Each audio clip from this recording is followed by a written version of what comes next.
Hi.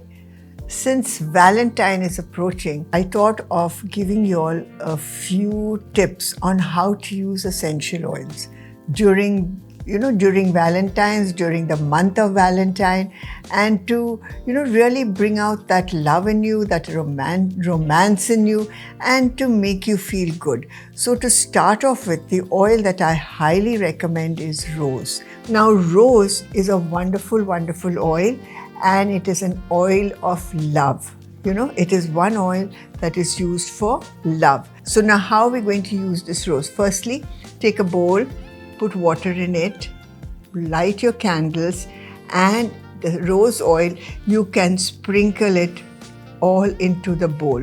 And you'll find that this is going to definitely send off the rose aroma. Now, what is it going to do? It's going to increase that love that is inside you to come out and make you feel good and make you feel glowing. And what I like to do is, I like to also put a bit of essential oil on the rose so that it gives off a wonderful aroma.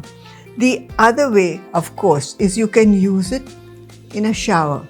You can use it in a bath. You just run the water, put about 5 to 10 drops in your bath, and you're going to have a beautiful, you're going to smell like Cleopatra, feel like Cleopatra.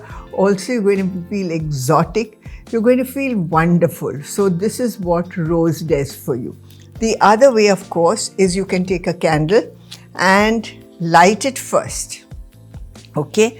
Once you light it, then blow it out, and in the molten wax, put in the rose essential oil, and then we can light the candle. Now what happens? You can do this with all your candles.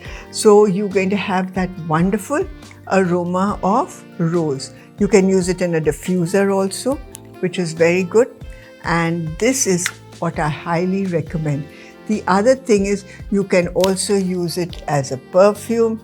And if you want to really imbibe that feeling, that energy of love, put it in your palms, rub it nicely, and then inhale. You're going to find that is really going to, imbibe that feeling of love, romance, and going to make you glow and feel wonderful.